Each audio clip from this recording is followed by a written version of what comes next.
many books have you done now? Because I know I've read your last one. I have one that's done. I have one that's published and out. It's been out for a few years. Yeah. I think sometimes people think I've written more because it keeps getting translated into new languages, and so every year I'm like, hey, we got a new version of this one out. Yeah. But I just finished another one, and it's coming out, and this one's a little bit different. Yeah.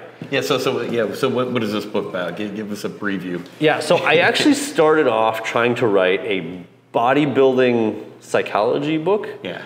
I wrote like one chapter and I was like, this isn't working. Because, I mean, half of what I do for my clients is psychological. Right. When I first started coaching, I realized that, some of my clients would do great and other ones would do very poorly, like the first few years. And I wasn't really picking up on the fact that some of them had the psychological tools to actually carry out the plan. Everybody can give someone a plan, an effective plan. Can that person then carry it out in an effective manner?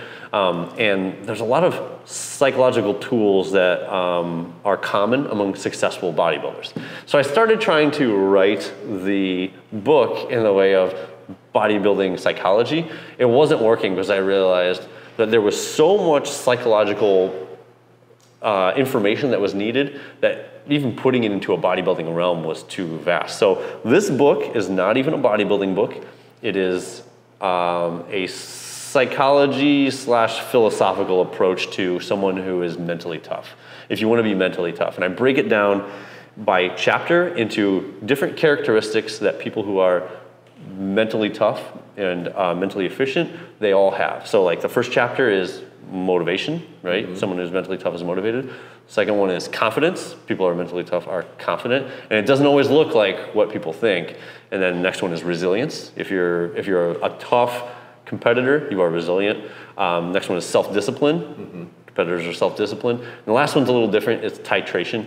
Mm-hmm. Titration is often thought of in terms of chemistry or medicine, means to continually measure and adjust the balance of. And so like when someone needs medicine, depending on how they're doing, you titrate the dose of their medicine.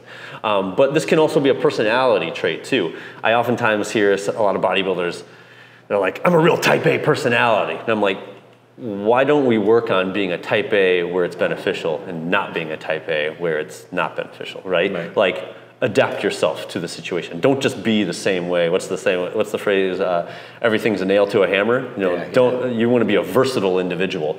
And so anyway, I talk about both. I use psychological research, which I've had the book peer reviewed by 2 PhD psychologists to make sure that it's up to par there. Yeah. But I also use like historical examples, and then I put in my own philosophical take on how to develop these things.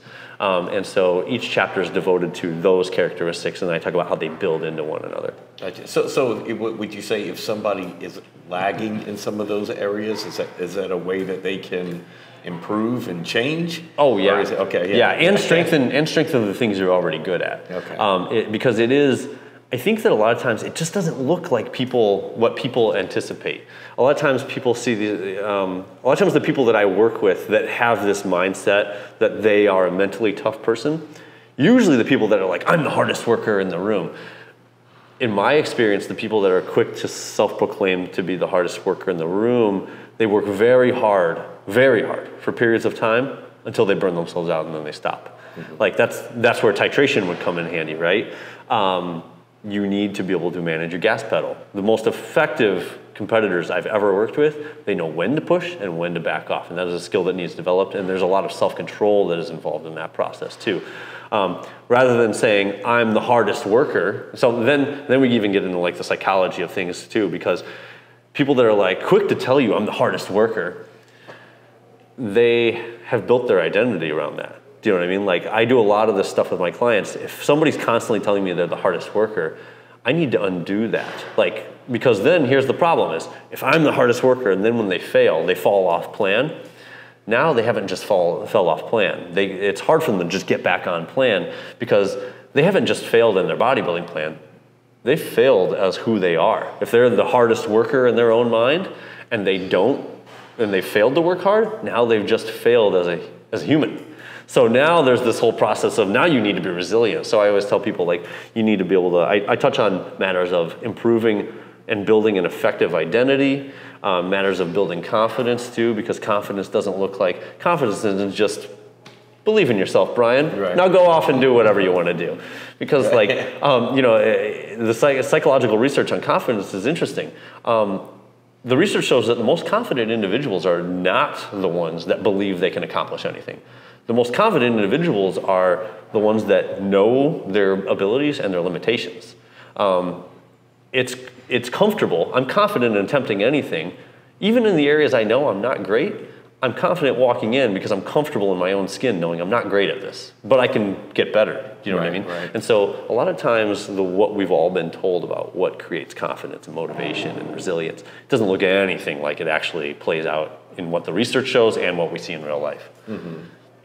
Wow. I mean, it sounds like you're playing right into what this whole series is about, is that we know that there are things that we're not doing well, but we recognize that, then we find experts to help us improve in those areas and get better, right? Yeah, well, yeah, and that's kind of part of it too, is like a lot of times when I was coaching people, I was realizing that I spend a lot of I wrote the book selfishly because a lot of what I do, you know, I get email interactions with my clients weekly, and I do start to identify with times that if somebody's only talking about winning, for example, it's usually a big red flag in my book, because there's a lot of that goes into winning that is also out of our control, right? We can control how good we are when we show up, but we can't control who shows up or how the judges view it that day. There's a lot out of our control, right?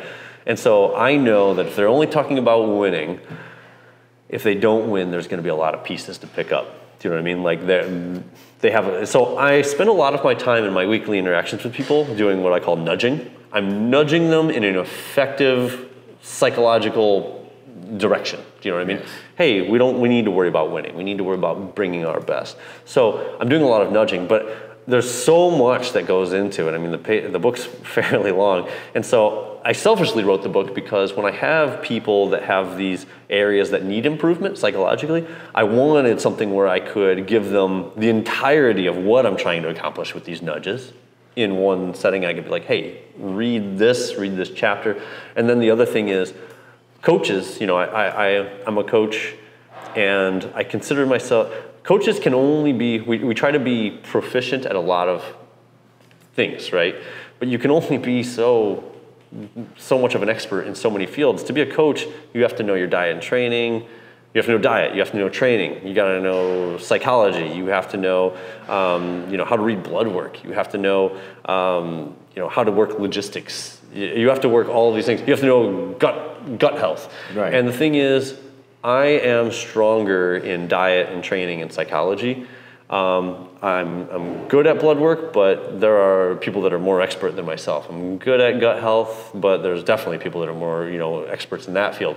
And so I guess the thing is, sometimes I think that clients put too much pressure on their coaches to fix these psychological problems. This just happens to be an area I'm pretty proficient at. So I was also hoping that other coaches can use this as a resource, you know? So if some coaches, maybe they're great at reading blood work and gut health, but maybe psychology is a little lacking, and their clients are like, I'm just not motivated today. I think it would be a good resource to hand over to the client, because I don't talk about bodybuilding in it. So I'm not gonna step on their toes from a bodybuilding perspective, you know what I mean? There's not gonna be information in this book that's gonna step on the toes of their diet and training advice. And they can hand it over and develop more mentally strong clients based on that resource. It's called Becoming Unrivaled. And we're gonna do the pre-sale here in about mid-October here. We'll make sure that we put a link in the description of the video so people can come check out that book and support it. Awesome, I appreciate it, thank you.